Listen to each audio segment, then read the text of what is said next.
Combined روم میں تہجد کے لیے الارم لگانا. میں رات میں تہجد کے لیے اٹھتا ہوں تو الارم لگاتا ہوں. میرے کمرے میں دوسرا بندہ بھی ہوتا ہے, وہ کہتا ہے کہ الارم نہیں لگاؤ, اس سے میری نیند خراب ہوتی ہے. اس صورت میں کیا کروں؟ فیصل اقبال دبئی سے. بالکل جائز نہیں ہے آپ کے لیے. تہجد پڑھنا آپ کا عمل ہے, اس کے لیے کسی دوسرے کو تکلیف دینا, زبردستی اس کو بھی اٹھانا, یہ تو جائز نہیں ہے. نبی صلی اللہ علیہ وسلم اگر رات میں گھر میں تشریف لاتے تو اتنی آرام سے سلام کرتے کہ امی عائشہ فرماتی ہیں کہ اگر کوئی جاگ رہا ہو تو جواب دیتا, سو رہا ہو تو اس کی آنکھ نہیں کھلتی. تو تہجد میں بھی ہمیں حکم ہے کہ ہم لوگوں کے آرام کا خیال رکھیں. اس طرح سے تہجد نہ پڑھیں کہ آپ کا جو ساتھ والا ہے اس کو تکلیف ہو. اس سے تہجد کا ثواب نہیں ملے گا آپ کو, بلکہ الٹا گناہ ملے گا. کسی کو تکلیف سے بچانا یہ فرض ہے, اور تہجد پڑھنا یہ سنت ہے. یہ پہلے زمانے میں ایسا ہوتا تھا کہ جب یہ پکے واش روم آئے نا, یہ کیا کہتے ہیں اس کو, یہ جو آج کل بھی بہت رائج ہیں یہ دنیا میں, پکے واش روم, اس کو کیا کہتے ہیں, میرے ذہن سے نام ہی نکل گیا اس کا. خیر, تو بعض لوگ ان میں ڈھیلوں سے استنجا کرتے تھے, مٹی کے ڈھیلوں سے. اور وہ ڈھیلا جب آپ ایسے واش روم میں استعمال کریں گے, وہ مٹی چاروں طرف پھیلے گی بھی, اور اگر وہ ڈھیلا پھینک دیا اندر وہ پھنس جائے گا اور گٹر بند ہو جائے گا.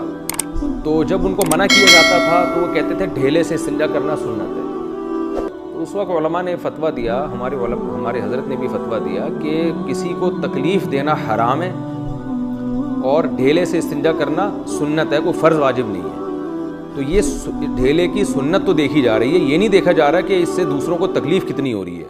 تو یہ عجیب قسم کی دینداری ہے کہ ایک سنت کو دیکھا جا رہا ہے اور وہ جو حرام کام ہو رہا ہے, ناجائز ہو رہا ہے, اس کی طرف توجہ نہیں ہے. تو اس لیے پکے جو واش روم ہوتے ہیں ان میں جو سنجیدہ علماء ہیں وہ یہی کہتے ہیں کہ مٹی کے ڈھیلوں سے استنجا اس میں جائز نہیں ہے, کیونکہ اس سے گندگی پھیلتی ہے. تو اس میں ٹیشو ہی کا استعمال کرنا چاہیے, اور مسلمان تو ویسے بھی جہاں بھی جاتے ہیں پانی کا استعمال کرتے ہیں. تو لیکن اگر پانی کہیں نہ ہو تو پھر ٹیشو پیپر کا استعمال کرنا چاہیے. تو یہاں بھی ایسا ہی ہے کہ آپ تہجد کے لیے اٹھیں تو تمیز سے چپکے سے اٹھیں. اگر آپ کی آنکھ نہیں کھلتی تو کوئی بات نہیں, اللہ آپ کو نیت کا ثواب دے دے گا, لیکن ساتھ والے کو نہ جگائیں. کوئی اور انتظام کر لیں. تہجد بھی بڑی فضیلت کی چیز ہے, چھوڑنی نہیں چاہیے. موبائل میں الارم لگا کے اپنے کان کے قریب رکھ دیں, لیکن اس میں ایک پرابلم یہ ہوتی ہے کہ سگنل آتے رہتے ہیں, تو یہ کان کے قریب رکھ کے سونا خطرناک ہے. تو اس کا طریقہ ہے فلائٹ موڈ پہ لگا دیں. تو موبائل فلائٹ موڈ پہ لگا کے الارم لگا کے اپنی کھوپڑی شریف کے معذرت کے ساتھ یعنی اپنے سر کے قریب رکھ لیں. زیر ناف بال کاٹنے کی حدود. زیر ناف بال جو کاٹے جاتے ہیں یہ ناف سے شروع کرنے ہوتے ہیں یا تھوڑے نیچے سے شروع کرنے ہوتے ہیں؟ مدثر احمد کشمیر سے. ناف سے شروع کرنا ضروری نہیں ہے, جہاں گھنے بال شروع ہوتے ہیں نا, بہت زیادہ گھنے بال, وہاں سے کاٹنا لازم ہے. فرض کی تیسری چوتھی رکعت میں سورہ فاتحہ کا حکم. آپ نے کہا تھا کہ فرض نماز کی تیسری اور چوتھی رکعت میں سورہ فاتحہ پڑھنا ضروری نہیں ہے.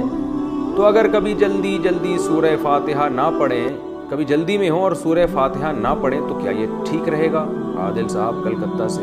جی جائز ہے, ٹھیک رہے گا, لیکن عام معمول نہیں بنانا چاہیے اس کا. بنا لے تو بھی کوئی گناہ نہیں ہے, بہتر یہی کہ فاتحہ پڑھیں. اور کبھی جلدی ہے تو ایک تسبیح کے بقدر قیام کر کے رکوع کیا جا سکتا ہے. سبحان ربی العظیم یا سبحان ربی الاعظم, سبحان ربی الاعلی. تو اتنی دیر یعنی ایک تسبیح جتنی دیر میں پڑھی جاتی ہے, بہتر ہے 3 تسبیح کے بقدر پڑھے رہیں, یا کوئی اور دعا پڑھ لیں تو یہ بھی جائز ہے. دوست رشتہ دار سے پیسے مانگنا کب جائز ہے؟ میں نے سنا ہے کہ جس آدمی کے پاس ایک دن کا خرچہ موجود ہے وہ کسی سے مانگ نہیں سکتا. کیا اسی طرح رشتہ دار اور دوستوں سے بھی مانگنا جائز نہیں ہے؟ نور محمد مکہ سے. اصل مسئلہ تو یہی ہے کہ جس کے پاس ایک دن کا خرچہ ہے بالفعل یا بالقوہ. بالفعل کا مطلب اس کے پاس کھانے پینے کا, رہائش کا انتظام ہے عملاً, اور بالقوہ کا مطلب انتظام تو نہیں ہے لیکن اللہ نے 2 عدد ٹانگیں اور 2 عدد بازو دیے, اس کو صحیح سلامت ہے, وہ کما سکتا ہے, ایک دن کی دہاڑی لگا سکتا ہے, تو بھی اس کے لیے مانگنا حرام ہے. البتہ ایسی چیز کے لیے مانگنا اس کے لیے جائز ہے کہ جو وہ کما نہیں سکتا.